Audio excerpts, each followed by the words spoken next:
Om Shanti. Good morning. 23 जुलाई 2022। मीठे मीठे बाबा की मीठी मीठी मुरली का मीठा मीठा मनन हम सब फरिश्ते मिलकर बाप दादा के साथ करते हैं।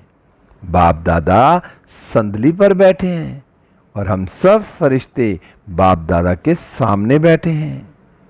बाप दादा दृष्टि दे रहे हैं और बाबा ने अपना वरदानी हाथ मेरे मस्तक पर रखा और मुझे स्मृति का तिलक लगाया और वरदान दिया, बच्चे मास्टर क्षमा के सागर भव। सबको क्षमा करना है, सबको। बाबा बोले, आज की मुरली से क्या शिक्षाएं ली? मीठे बाबा, आज तो आपने हमें बहुत प्यारी प्यारी कर्मों की जो शिक्षाएं दी कि मेरे कर्म कैसे होने चाहिए। कर्मों का गुहा राज बताया बाबा आज आपने। बाबा आज आपने मीठे बच्चे में कहा कि मीठे बच्चे वारिस बनना है तो सदा खबरदारी रखो कि कोई भी काम श्रीमत के विरुद्ध ना हो। बाबा ने संगम पर आकर हम बच्चों को श्रीमत दी। अब मैं आत्मा चेक करूं कि मैं बाबा की श्रीमत पर कितना चल रही हूं। अगर मैं श्रीमत पर चल रही हूं तो मेरा कोई भी कर्म गलत नहीं हो सकता, और अगर मैं श्रीमत से हटकर कार्य कर रही हूं तो फिर उस कर्म में कुछ ना कुछ गड़बड़ हो सकती है। तो मुझे सदा क्या याद रखना है? बाबा ने कहा सदा खबरदारी, सदा। एक दिन या 2 दिन की नहीं, 1 घंटे या 2 घंटे की नहीं, सदा 24 घंटे 365 दिन जब तक मैं आत्मा इस शरीर के अंदर हूं तो मैं सदा खबरदारी रखूं कि मेरा कोई भी कर्म श्रीमत के विरुद्ध ना हो। क्यों ना हो? क्योंकि मुझे वारिस बनना है। मुझे 20 जन्म तक सतयुग त्रेता में आना है, और 1 जन्म ये भी अगर मैं श्रीमत पर चलूंगा तो ये जन्म भी मेरा कितना अच्छा होगा, खुशनुमा होगा, खुशहाल होगा। वो कब? जब मैं बाबा की पूरी पूरी श्रीमत पर चलूंगा। और श्रीमत पर चलने के फायदे बहुत हैं।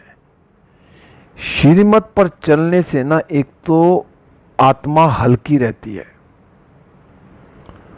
इतनी हल्की रहती है कि उड़ती रहती है श्रीमत पर चलने से। बाकी बातें बाद की हैं। अगर मैं हर कार्य श्रीमत पर चलता हूं ना तो मैं सदा हल्का रहूंगा, उड़ता रहूंगा। फिर बाबा आज आपने प्रश्न में पूछा कि बाप के पास 2 प्रकार के वारिस हैं, कौन से? अब बाबा के पास 2 प्रकार के वारिस हैं। ये नहीं कहा कि 2 प्रकार के बच्चे हैं, 100 तेले मतेले। आज बाबा ने कहा दोनों प्रकार के वारिस बच्चे हैं। अब वारिस बच्चे जो हैं, बाबा कई बार मुरलियों में कहते हैं, एक तो जो सेंटर पर रहते हैं, मधुबन में रहते हैं, वो वारिस बच्चे हैं। एक है जो घर ग्रस्त में रहते हैं और वो अपने को ट्रस्टी बनकर चलते हैं, बाबा की श्रीमत पर चलते हैं, वो भी बाबा के वारिस बच्चे हैं। तो मैं आत्मा बाबा का वारिस बच्चा हूं। अब ये कैसे प्रूफ हो कि मैं बाबा का वारिस बच्चा हूं? तो बाबा ने आज बताया कि जो बच्चे ना अपने आप को ट्रस्टी समझते हैं, चाहे घर में रहते हैं, चाहे सेंटर पर रहते हैं, चाहे मधुबन में रहते हैं, लेकिन क्या है, सब कुछ भगवान का है। घर में रहने वाला क्या सोचेगी आत्मा? ये बच्चे भगवान के, ये घर भगवान का, ये कार्य भगवान का। मैं ट्रस्टी बनकर चल रहा हूं। जैसे मंदिर में पुजारी चलता, कितना भी कुछ आए लेकिन उसको सैलरी मिलनी है, बाकी ट्रस्ट वाले जाने। तो ऐसे ही मैं आत्मा ग्रस्त व्यवहार में रहकर संपूर्ण ट्रस्टी बनकर चलती हूं। बाबा ने कहा इसमें मेहनत तो जरूर लगती है, लेकिन अगर एक बार प्रैक्टिस कर लें, हम धीरे धीरे प्रैक्टिस करते रहें, जब भी कुछ भी हो बस साथ में बाबा जोड़ दें। बाबा के बच्चे, बाबा का घर, बाबा की गाड़ी, बाबा का बिजनेस, बाबा की कंपनी, बाबा की दुकान है, सब कुछ बाबा का, और बाबा ही मुझे पाल रहा है, बाबा ही सब बच्चों की देखभाल कर रहा है। तो उससे क्या होगा, जब हम सब कुछ बाबा को दे देंगे ना, तो उसमें एक और बेनिफिट होता है कि हमारा ममत्व जो है ना निकलता जाता है, और ममत्व निकलता जाता है, हर चीज बाबा की है। तो फिर बाबा कहता है बच्चे मुझे क्या करना, लो अब तुम सब कुछ संभालो। तो मैं घर ग्रस्त व्यवहार में रहते पवित्र बनकर पूरा पूरा ट्रस्टी बन के चलो। बस बाबा कहता थोड़ी सी मेहनत है, ज्यादा मेहनत नहीं है, मेहनत जरूर लगती है और वो भी थोड़ी सी मेहनत लगती है। फिर बाबा आज आपने गीत चलाया, हमारे तीर्थ न्यारे हैं, हम धरती के सितारे हैं। दुनिया में बहुत तीर्थ यात्राएं करी जब बाबा के बने, तो कितने चार धाम कितने नजदीक नजदीक, चारों धाम की यात्रा वहां भी जाके कर लो और घर बैठे ही कर लो। जब मन करे दिन में 10 बार जाओ, चारों धाम की यात्रा करके आओ, और कितना आनंद आता है। बाबा ने कहा सब बच्चों ने एक गीत सुना, और जिसका अर्थ भी नंबरवार पुरुषार्थ अनुसार बच्चों ने जाना समझा, फिर भी बाबा विस्तार से समझाते हैं। समझा तो उन्होंने बच्चों ने, हर एक ने अपने नंबरवार पुरुषार्थ अनुसार, फिर भी बाबा समझाते हैं।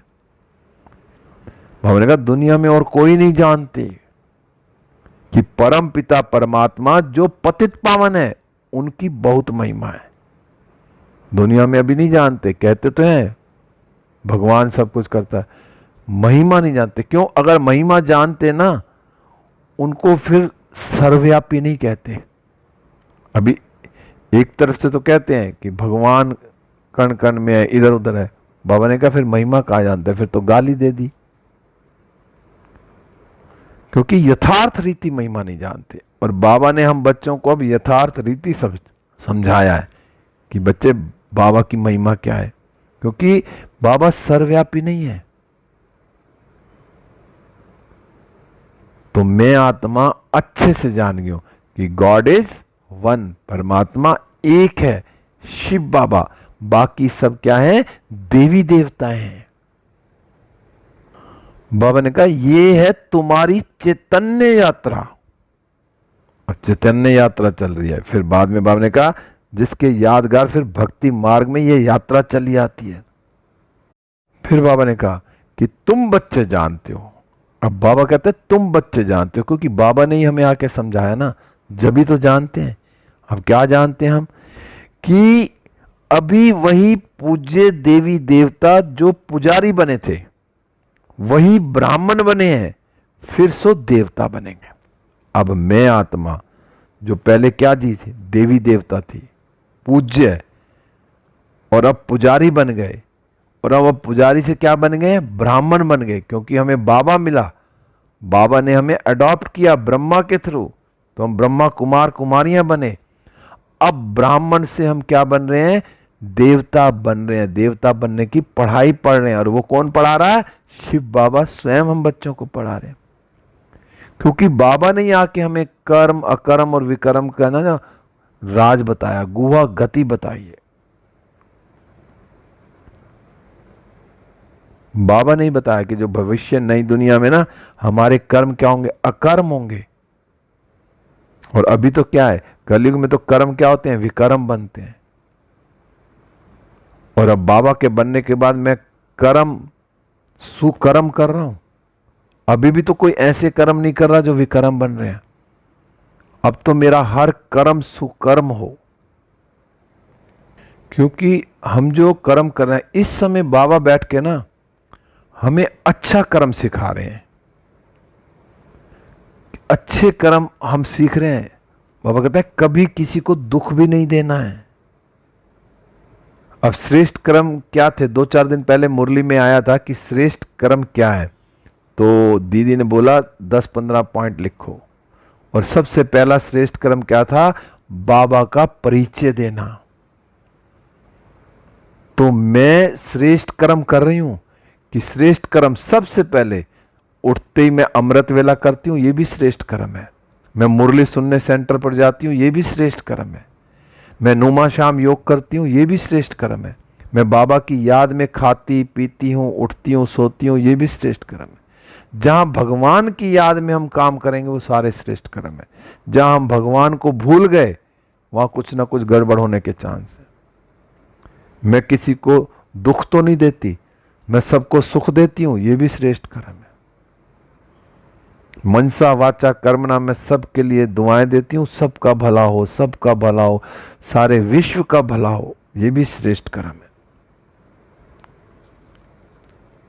तो मैं आत्मा सदा श्रेष्ठ कर्म करती रहूं। आज बाबा बार बार कह रहे हैं कि बच्चे ट्रस्टी होकर रहो, ट्रस्टी बनकर चलो, जीते जी ट्रस्टी बनना है। मरने के बाद तो सब कुछ ले जाएंगे जिन्होंने लेना है, लेकिन मैं जीते जी ट्रस्टी होके चल रहा हूं। जितना मैं ट्रस्टी बनूंगा उतना मैं हल्का रहूंगा और सबसे ममत्व निकलता जाएगा। फिर बाबा ने कहा ब्रह्मा बाबा को भी कोई जायदाद विवाद नहीं बनानी थी।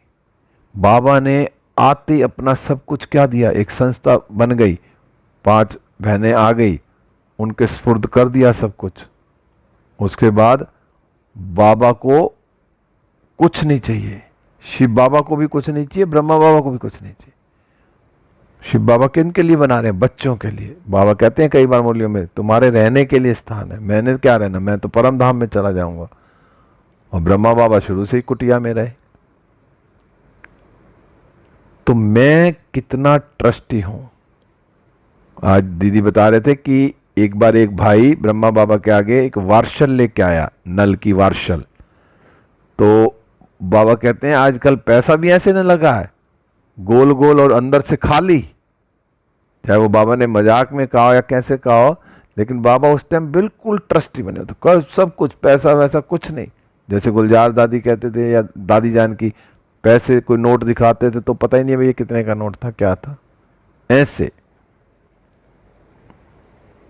फिर बाबा ने कहा यहां कुछ भी अच्छे कर्म नहीं करते तो विक्रम वृद्धि को पाते जाते हैं। तुम भी कहेंगे यह तो ड्रामा का पार्ट हुआ ना, यह भी चाहिए जरूर। अब जो आत्माएं अच्छे कर्म नहीं करती, विक्रम करती हैं, लेकिन बाबा की बनी हुई हैं, बाबा का बनकर कुछ ना कुछ विक्रम करती हैं, तो बाबा ने कहा यह भी पार्ट है उनका। वो भी आएंगे जरूर, लेकिन वो क्या करेंगे, राजघराने में नौकरी करेंगे राजाओं के आगे, और अंत में त्रेता के अंत में भी एक आध जन्म में जाके महाराजा बन जाएंगे। बाबा ने कहा नौकर फिर उन्नति को पाते पिछाड़ी में रजाई पाएंगे। बाबा ने कहा ईश्वर के पास रहते हुए ऐसे कर्म करते हैं तो फिर सजाएं भी बहुत खाते हैं, पद भी नीच मिलता है। इसलिए बाबा कहते हैं समझाया जाता है, इसलिए बाबा समझाते हैं ऐसे ऐसे विक्रम नहीं करो। अगर ऊंच पद पाना है तो ऐसे ऐसे कोई विक्रम नहीं करना, क्योंकि कर्मों की गुआ गति बाबा ने क्लियर बता दी कि कोई विक्रम करेगा। पहले बाबा के नहीं बने थे तो पता ही नहीं था कि कोई गलत काम कर दिया तो चलो 1 की सजा, लेकिन अब बाबा के बनने के बाद अब गलती करते हैं तो 1 का 100 गुना मिलेगा। फिर बाबा ने कहा मैं तो ना गरीब निवाज हूं, मुझे गरीबों के पाई पाई से ही स्थापना करनी है, मैं एक साहूकार निवाज तो नहीं हूं। बाबा कौन है, गरीब निवाज है, और वो गरीबों की पाई पाई लगा के सफल करते, क्योंकि किसी गरीब आत्मा के पास 100 रुपए है और बाबा ने कहा ना 15-20 रुपए भी देता है, तो उसने अपना 15-20% दिया ना। और करोड़पति के पास करोड़ रुपया, उसने 1 लाख भी दिया तो भी 1% दिया। और गरीब ने किसी के पास 100 है, 100 का 100 दे दिया, वो तो बन गया माला माल सतयुग में। और 1 करोड़ वाले ने 1 लाख दिया तो क्या मिलेगा? तो बाबा जब भी कहते हैं ना, गरीबों की एक एक ईंट उनको कितना साहूकार बना देती है।